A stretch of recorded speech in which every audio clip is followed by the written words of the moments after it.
Way back in the prehistoric time of 1999, a little game called Resident Evil 3 releases. And 20 years later, in the near future of 2020, we would get a remake of that game. With an average runtime of 4.5 hours, this makes Resident Evil one of the shortest in the series, widely considered too short for its $60 price tag. Resident Evil 3 is closer to a $60 DLC than a full package, with a linear story and not much replay value, compared to the Resident Evil 2 remake. Today we're going to find out just how evil are these residents. 3. Resident Evil 3 opens with some news reports and some chaos, and a look into the Umbrella Lab, where we see what looks like the Nemesis being created before a cold title drop. This is a solid title drop. I would give this title drop a 7 out of 10. Then we move to a spooky first-person scene with Jill Valentine. We get a view around her apartment, and we can see that she's been researching Umbrella with a string board that's almost exclusively used for crazy people. So we head to the bathroom, and then we get this spooky like poltergeist scene where like his face is falling off, except she's turning into a zombie. But then she wakes up and we realize it's just a dream, and we find out that Jill has a plan to leave the city in 3 days. Later, she gets a phone call from Brad, and he's like, we need to leave the city right now. Not before Nemesis busts through the door, and this is probably the most badass he will be the entire game. It's all downhill from here. He's gonna grab a hold of Jill, and he's gonna have a very good opportunity to like crush her in his hands, but he's not gonna do it. And throughout this video, you're gonna see he's gonna do this about 4 times. We'll get into that later. Jill then flips his wardrobe to stop the Nemesis, even though he's a hulking monster that just crushed through concrete like it was nothing. So I don't know why she thought this would stop him. Yeah, I'm sure that'll stop him. Nemesis again has the opportunity to like crush her in his hand, but he won't because the plot won't allow it. We'll see this a few more times again. Then he catches up with her, and for some reason he grabs this slab of concrete. Somehow he thinks this is gonna help him crush her easier, even though it just slows him down. He gets stuck on the wall, and ultimately he ends up blocking his own path. So I don't know why he thought this was a good idea. And he will continue to be a dumbass like this throughout the rest of the game. A little while later, we catch up to Brad, and he's dead. So then Brad tells us to go on without him. Then do me a favor. Don't fuck up like I did. Go! So we steal this cop's gun, and then a little while later, we run into this guy who's hiding in the back of a truck. And I actually don't know if there's any follow-up to this, or if there's some lore behind who this guy is, or if he survives, or if this is just nothing. We head up to the roof for this evacuation, but the helicopter gets absolutely obliterated by Nemesis. This is probably like the most competent thing he'll do the entire game. So then Jill hops in this car, and she's like, oh, I'm gonna run him over, and he can lift up concrete like it's nothing. So I don't know why she thought this car would do much to him. And to be honest with you, it kind of does do something to him, but like, how? You know, he should be able to flip this thing like it's nothing. Nemesis grabs her again, and he has the opportunity to crush her, but he doesn't. Then the car falls off the roof. So Nemesis is about to kill us, but then we're saved by Carlos. Hey, easy, lady. I got you. Who are you? What are you doing? Name's Carlos, and I'm saving you. Then Carlos takes us to the subway station. We find out Carlos is working for Umbrella as his UBCS agent. So a little while later, we meet the captain, and then he keeps calling her like a fine young lady, and it gets kind of weird, but whatever. Jill agrees to help the captain and his team, so then we gotta head upstairs to get power to the substation.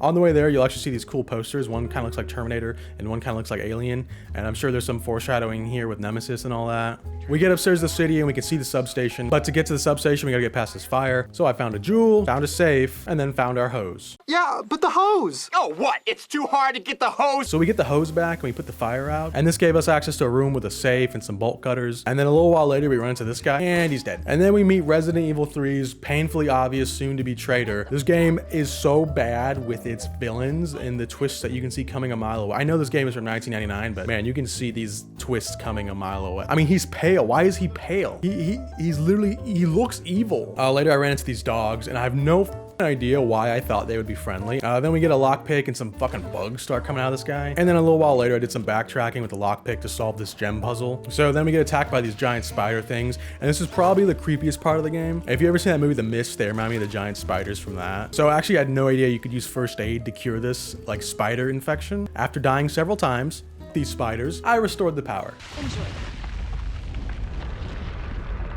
Oh, fuck! So Nemesis shows up, and then we escape, and we get back to the control room so we can solve this god-awful train puzzle. I legitimately just guessed on this until I got it right. After that, we get back to the train station to meet Carlos and the obvious antagonist, Nikolai, but then Nemesis shows up again. And I know Jill had good intentions when doing this, but she tries to like distract him, but ultimately he ends up catching up to the group anyway, so this whole section is kind of pointless. So this is kind of for nothing, but whatever. And we end up in the sewer, and if you watch my last video, you know I hate the sewer. Luckily, the sewer level is pretty short compared to Resident Evil 2. In the sewer, you run into these giant testicle monsters, and they kind of look like big fish. And we learn there's some failed experiment by some Umbrella scientists who like snuck down to the sewers to continue their research. And if you think about the logistics of bringing these giant fish monsters down to the sewer and setting up a lab and bringing in all the food for them, you know, you think about the logistics of the situation, it doesn't really work and it doesn't really make sense, but whatever. So we need to find a way above ground. Then we find this grenade launcher. So we make it out of the sewer and Nemesis shows up again. And here's another opportunity. He literally picks her up. He could just close his hand and that's it, game over. So we escape again because he's pretty incompetent despite his increasingly large weaponry. Anyway, then we meet him on the roof and we have this flamethrower battle. And of course we beat him because he's actually really bad at his job. Anyway, later we run into Kendo and actually realize this area is from Resident Evil 2 when Leon's escaping the police department. He gives us a key and says to go on without him because if you played Resident Evil 2, you know that he's staying behind because I think his daughter is infected, but he doesn't want to say it. Later, Nemesis shows up again with an increasingly large weapon and he's so bad with them. He just keeps bringing these bigger weapons and it's just not working. And we meet up with Carlos again and then Nemesis looks like an absolute fucking idiot right here. I guess he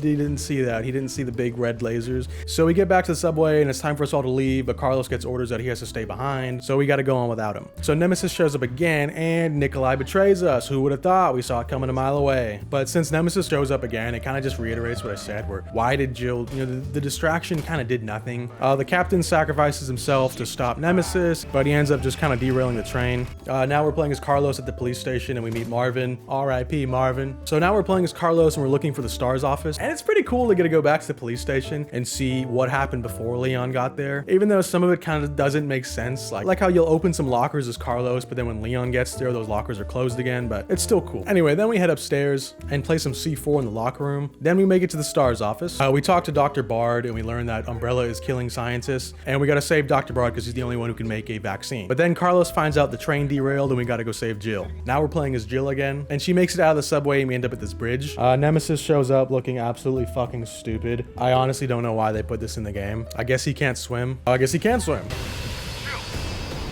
So you get to this like clock tower thing and you fight him and it's really stupid. And if you watch my last video, you know why I think it's stupid. Eventually you beat him. Then Jill's going to leave and of course he's not dead. So she crushes him with this gate.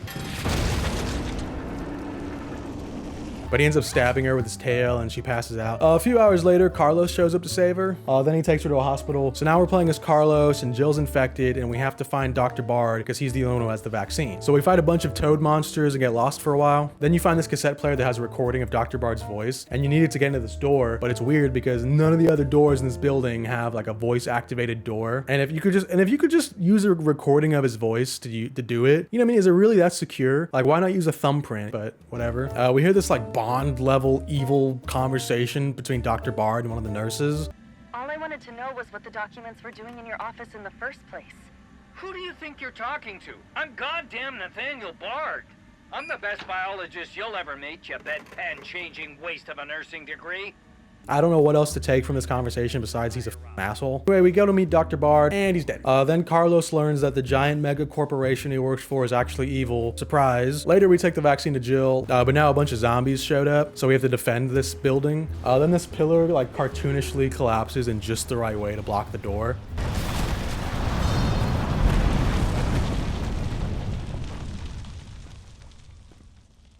And then Carlos leaves to go call the government, or whatever that means. Come on, man.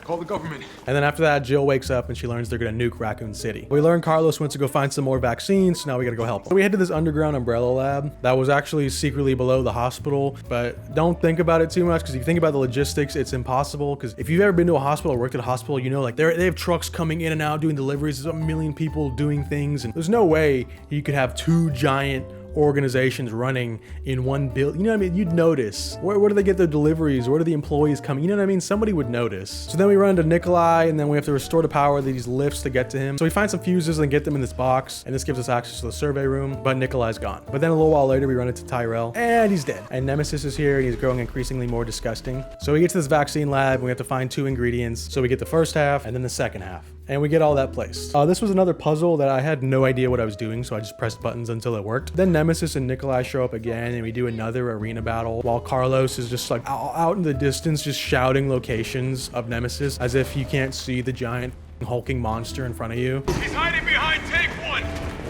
And then you crush him with this crane. And then you run into Nikolai, and he just goes on about how much he loves money and like he just loves money and is like, he doesn't care about anything except money. He's just a one-dimensional Bond villain boss, you know? Not every boss needs to be sympathetic, I get it. But this guy is so cartoonishly evil. I don't know, dude, I'm not buying it. Then the Nemesis shows up again as a big slug and you fight him with his railgun. Finally kill Nemesis. So now we gotta catch up to Nikolai. We get to the roof and Carlos looks like he's dead. And Nikolai shows up and he destroys the vaccine, which sucks because there was a lot of work to get that. But then Carlos wakes up and he holds on to Nikolai while Jill shoots him.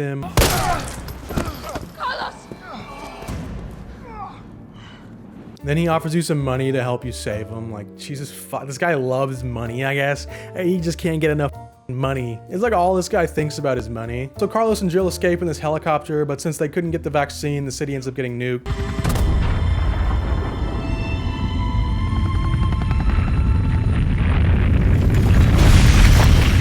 So Jill's thinking about it all and she vows to take down Umbrella and then the game ends. So I beat this game in about 5 hours. I started in the afternoon and I finished it in the evening. I wasn't surprised when the credits started rolling because I think the game is paced well. It's just short because everything happens really quickly and the puzzles aren't as elaborate as 2 and the sets aren't as complex as 2 either. And there's no second character to play through, so there's no secret ending. There's not much replay value here unless you're just trophy hunting. Overall, the story is good and I really like Jill's character. I like the idea of Carlos. I'm not sold on Carlos yet just because we don't get much from him. You barely play as him, you don't know much about him. And so far this series has a real problem with villains and twists that you can just see them coming a mile away and they're never shocking. Overall, I like this game, but the short runtime, god-awful Nemesis, and like the one-dimensional villain Nikolai, it hurt this game. It hurt this game a lot. If you're a Resident Evil fan, you'll get something out of this. I got something out of this. Overall though, you will leave a little disappointed like I was. No way in hell was this game worth $60 though, I'll say that right. No way. No way is this game worth $60. It's a decent game, but it's not as good as Resident Evil 2. If you see it for like 10 bucks, I'd pick it up, but I wouldn't pay more than that. I'm Lamb Chunks. I hate my job. If you hate your job too, consider subscribing and liking this video. Thank you.